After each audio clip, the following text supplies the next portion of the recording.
ായാലും കുടിയിരിക്കലായാലും മുടികളച്ചിലായാലും ഒക്കെ അങ്ങനെയാണല്ലോ.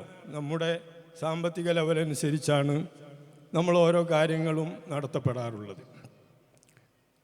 ചുരുക്കത്തിൽ റസൂൽ കരീം സല്ലല്ലാഹു അലൈഹി വസല്ലമ തങ്ങളോടുള്ള മഹബ്ബത്ത്, അതുകൊണ്ട് മാത്രമേ നമുക്ക് യഥാർത്ഥ മുഅ്മിനാകാനും ആഖിറത്തിൽ വിജയിക്കാനും സാധിക്കുകയുള്ളൂ. നബി സല്ലല്ലാഹു അലൈഹി വസല്ലമ തങ്ങൾ തന്നെ നമ്മെ പഠിപ്പിച്ചത് അതാണ്. ലാ യുഅ്മിനു അഹദുക്കും ഹത്താ അകൂന അഹബ്ബ ഇലൈഹി മിൻ വലദിഹി വ വാലിദിഹി വന്നാസി അജ്മഈൻ. നമ്മുടെ ഉമ്മയെക്കാളും ഉപ്പയെക്കാളും സന്താനങ്ങളെക്കാളും മറ്റുള്ള ദുനിയാവിലുള്ള മുഴുവൻ വസ്തുക്കളെക്കാളും റസൂലുള്ളാഹി സ്വല്ലല്ലാഹു അലൈഹി വസല്ലമ തങ്ങളായിരിക്കണം നമ്മിലേക്ക് ഏറ്റവും സ്നേഹം ഉള്ള ആൾ. ഇതാകുന്നത് വരെ ഒരാൾക്കും യഥാർത്ഥ മുഅ്മിനാകാൻ സാധിക്കുകയില്ല എന്നാണ്.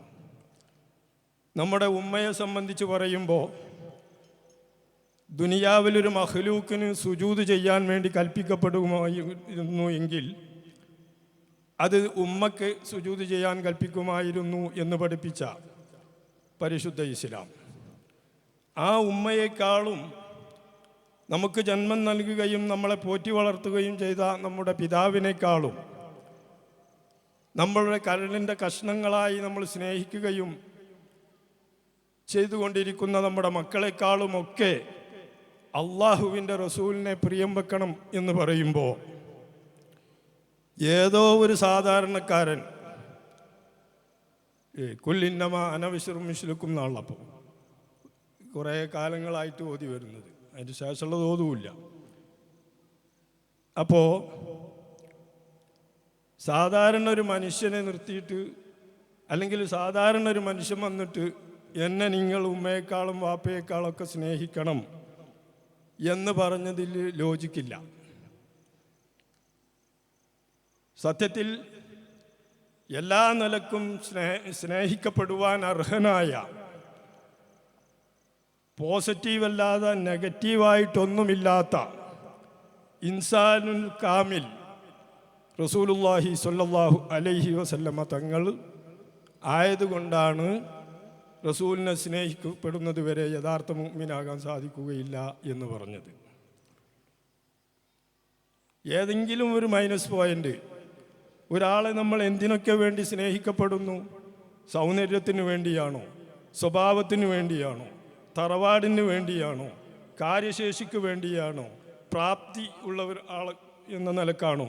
അല്ലെങ്കിൽ ഒരു പ്രശ്നം പരിഹരിക്കാനും പറഞ്ഞു തീർക്കാനും കഴിവുള്ള ആൾ എന്ന നിലക്കാണോ?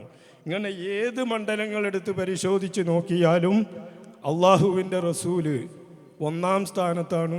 നേരത്തെ സ്വാഗത ഭാഷകൻ പറഞ്ഞതുപോലെ, ഏതോ ഒരു ഇംഗ്ലീഷ് പുസ്തകത്തിൽ ആരോ എഴുതി വെച്ചത്, 100 ലോകത്തെ സ്വാധീനിച്ച 100 വ്യക്തികളിൽ ഒന്നാം സ്ഥാനം അള്ളാഹുവിൻ്റെ റസൂലിന് ഒരു അമുസ്ലിമായ സുഹൃത്ത് എഴുതി ചേർത്തു എങ്കിൽ, പഠിക്കുന്നവർക്കും ചിന്തിക്കുന്നവർക്കുമൊക്കെ അവസാനം എത്തിപ്പെടാനുള്ളത് റസൂലുള്ളാഹി സ്വല്ലല്ലാഹു അലൈഹി വസല്ലമ തങ്ങളിലേക്ക് തന്നെയാണ്. അതുപോലെ തന്നെ മഹബ്ബത്തിൻ്റെ കാര്യം, റസൂലുള്ളാഹി സ്വല്ലല്ലാഹു അലൈഹി വസല്ലമ തങ്ങളിലേക്ക് ചേർത്തി വരുന്ന,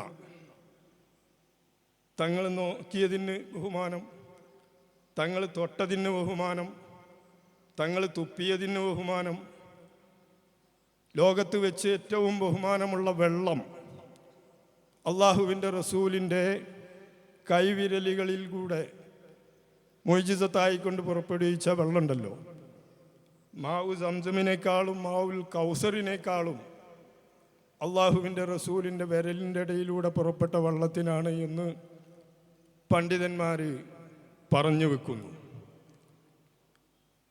അതുപോലെ റസൂൽ കരീം സല്ലല്ലാഹു അലൈഹി വസല്ലമ തങ്ങളുടെ ചെരുപ്പ് ഇന്നും മ്യൂസിയങ്ങളിലും അല്ലെങ്കിൽ അതിൻ്റെ കഷ്ണം പോലും കിട്ടിയവർ അത് വളരെയധികം ബഹുമാനത്തോടു കൂടി സൂക്ഷിച്ചു വരികയാണ്.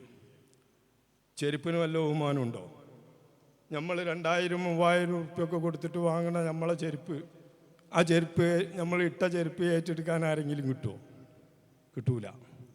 റസൂലുള്ളാഹി സ്വല്ലല്ലാഹു അലൈഹി വസല്ലമ തങ്ങളുടെ വിയർപ്പ് അവിടുത്തെ ഭാര്യമാർ, ഉമ്മഹാത്തുൽ മുഅ്മിനീനായ സഹാബിയത്താകുന്ന ഭാര്യമാർ അവിടുത്തെ വിയർപ്പ് വടിച്ചെടുത്ത് കുപ്പിയിൽ സൂക്ഷിച്ച് സുഗന്ധദ്രവ്യമായി ഉപയോഗിച്ചിരുന്നു എന്ന് ഹദീസുകളിൽ കാണാൻ സാധിക്കും.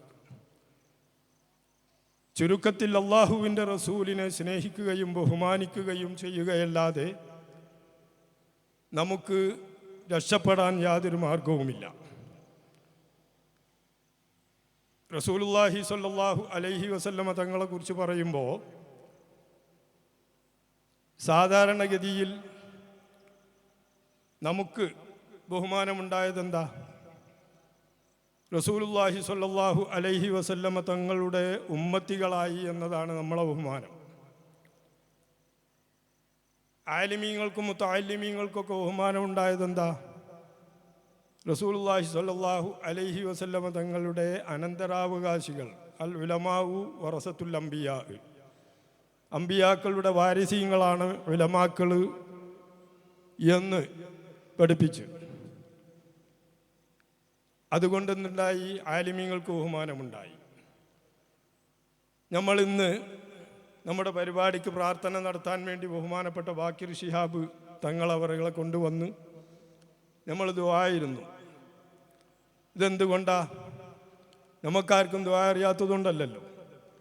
റസൂലുള്ളാഹി സ്വല്ലല്ലാഹു അലൈഹി വസല്ലമ തങ്ങളുടെ പരമ്പരയിൽ വന്ന ഒരു സയ്യിദ് അവർകൾ നമുക്ക് ദുആ ഇന്ന് തരണം എന്നതുകൊണ്ടാണ് നമ്മൾ അദ്ദേഹത്തെ സ്വീകരിച്ച് ആനയിച്ച് ഇവിടെ കൊണ്ടുവന്ന് ദുആ ചെയ്തത്. സാധാരണ നമ്മുടെ നാടന്മാരുടെ ഇടയിൽ പേരക്കുട്ടികളെ കൊണ്ട് ചിലപ്പോൾ വല്ലിപ്പാക്ക് ബഹുമാനം ഉണ്ടാകും, മക്കളെ കൊണ്ട് ചിലപ്പോൾ ബാപ്പാക്ക് ബഹുമാനം ഉണ്ടാകും, അഞ്ചനെ കൊണ്ട് ജ്യേഷ്ഠന് ബഹുമാനം ഉണ്ടാകും. ഉദാഹരണത്തിന് ഇപ്പോൾ നമ്മളെ എം.എ. യൂസുഫ് അലി എന്ന് പറഞ്ഞാൽ അറിയാത്തവരാരും ഉണ്ടാവില്ല. ചെറിയോൽക്കും വലിയോൽക്കും മൂല്യർക്കും തങ്ങൾക്കും എല്ലാവർക്കും അറിയും. എന്നാൽ എം.എ. യൂസുഫ് അലിൻ്റെ ബാപ്പാനറിയോ? വല്ലിപ്പാനറിയോ? ഇല്ല. എം.എ. യൂസുഫ് അലിൻ്റെ വാപ്പാനെ പരിചയപ്പെടുത്തൽ യൂസുഫ് അലിൻ്റെ വാപ്പേണേന്നോ, അല്ലെങ്കിൽ യൂസുഫ് അലിൻ്റെ വല്ലിപ്പേണ്, അല്ലെങ്കിൽ യൂസുഫ് അലിൻ്റെ ജ്യേഷ്ഠനാണ് അഞ്ചന. യൂസുഫ് അലിയിലേക്ക് ചേർത്തിട്ടാണ് യൂസുഫ് അലിനെ പരിചയപ്പെടുത്തുക. കാരണം എന്താ? യൂസുഫ് അലി ഒരു അറിയപ്പെട്ട ആളാണ്. എന്നാൽ റസൂലുള്ളാഹി സ്വല്ലല്ലാഹു അലൈഹി വസല്ലമ തങ്ങളെ ആ നിലക്ക് പരിചയപ്പെടുത്തൂല. ഇപ്പം റസൂലുള്ളാഹി സ്വല്ലല്ലാഹു അലൈഹി വസല്ലമ തങ്ങളുടെ കുടുംബത്തിൽ ഉള്ള ആളുകളാണല്ലോ സയ്യിദന്മാർ. ഈ ഏതെങ്കിലും ഒരു സയ്യിദിൻ്റെ വല്ലിപ്പയാണ് റസൂല് എന്ന നിലക്ക് ആരെങ്കിലും പരിചയപ്പെടുത്താറുണ്ടോ? ഇല്ല. നേരെ മറിച്ച് റസൂലുള്ളാഹി സ്വല്ലല്ലാഹു അലൈഹി വസല്ലമ തങ്ങളുടെ പരമ്പരയിൽ വന്ന സയ്യിദാണ് മഹാനവർകൾ എന്നാണ് നമ്മൾ പരിചയപ്പെടുത്തുക. അങ്ങനെ നോക്കുമ്പോൾ എല്ലാ ബഹുമാനത്തിൻ്റെ ആസ്ഥാനം, ബഹുമാനത്തിൻ്റെ കേന്ദ്രം റസൂലുള്ളാഹി സ്വല്ലല്ലാഹു അലൈഹി വസല്ലമ തങ്ങളാണ്. മഹബത്തിൻ്റെ കേന്ദ്രവും റസൂൽ തന്നെ. ഞാൻ നീട്ടിപ്പരത്തി സംസാരിക്കുകയല്ല. നമ്മുടെ വിദ്യാർത്ഥികൾ ഇങ്ങനെയുള്ള പരിപാടികൾ സംഘടിപ്പിക്കുമ്പോൾ അതിന് വേണ്ട പ്രചോദനവും പ്രോത്സാഹനവും നൽകുക എന്നത് നാട്ടുകാരാളാവുന്ന നമ്മുടെ ബാധ്യതയാണ്. നമ്മുടെ നാട്ടിലെ ദർസ് പൂർവികമായി ഏതാണ്ട് നമ്മുടെ പള്ളി സ്ഥാപിച്ച കാലം മുതൽ 200ഓളം വർഷങ്ങൾക്ക് മുമ്പ് തന്നെ ഇവിടെ ദർസ് നടന്നു വരികയാണ്. അത് നമ്മുടെ ഓടക്കൽ തറവാട്ടിലുള്ള പണ്ഡിതന്മാരും അല്ലാത്തവരുമൊക്കെ ഉണ്ടായിട്ടുണ്ട്. ഇന്ന് അത് നമ്മുടെ ബഹുമാനപ്പെട്ട ഇസ്മായിൽ ബാക്കവി ഉസ്താദിൻ്റെ നേതൃത്വത്തിൽ ഭംഗിയായി നടന്നു വരികയാണ്. എക്കാലത്തും നാട്ടുകാരായ കുറേ കുട്ടികൾ നമ്മുടെ ദർസിൽ ഉണ്ടായിട്ടുണ്ട്. അത് മൂത്താപ്പാൻ്റെ കാലത്തും ഉപ്പാൻ്റെ കാലത്തുമൊക്കെ ഒരു 10, 40, 50, 60 വയസ്സായ ആളുകൾ, നാട്ടു ദർസിൽ കുറച്ച് ഓതാത്ത ആളുകൾ ആരും നമ്മുടെ നാട്ടിലുണ്ടാവില്ല. അത് ഇശാ മഗ്‌രിബിൻ്റെ ഇടയിലും അതുപോലെ പകൽ സമയങ്ങളിൽ ഒഴിവുള്ള സമയത്തൊക്കെ വന്നിട്ട് ഓതാറുണ്ട്. ആ വിഷയത്തിൽ നമ്മൾ എല്ലാവരും പുറകോട്ട് പോയതോടുകൂടി നമ്മളും പുറകോട്ട് പോയി എന്നാണ് മനസ്സിലാക്കാൻ സാധിക്കുന്നത്. പലവട്ടം നമ്മൾ പള്ളിയിൽ വെള്ളിയാഴ്ചകളിൽ അത് പറഞ്ഞിട്ടുണ്ട്. നാട്ടുകാരായ മദ്രസ വിദ്യാഭ്യാസം കഴിഞ്ഞ കുട്ടികൾ, മദ്രസയിൽ ഇടക്കാലത്ത് വെച്ച് പഠനം നിർത്തിയ കുട്ടികൾ, ഇനി ഭൗതിക വിദ്യാഭ്യാസത്തിന് പോകുന്ന കുട്ടികളായാൽ പോലും ശനി ഞായർ ദിവസങ്ങളെങ്കിലും ഉപയോഗപ്പെടുത്തി നമ്മുടെ ദർസിലെ മുത്തഅല്ലിമീങ്ങളുമായി കൂടിക്കലർന്നുകൊണ്ട് ഒരു സഹവാസമുണ്ടാകുമ്പോൾ ദർസിൻ്റെ ആഭിമുഖ്യത്തിൽ നടക്കുന്ന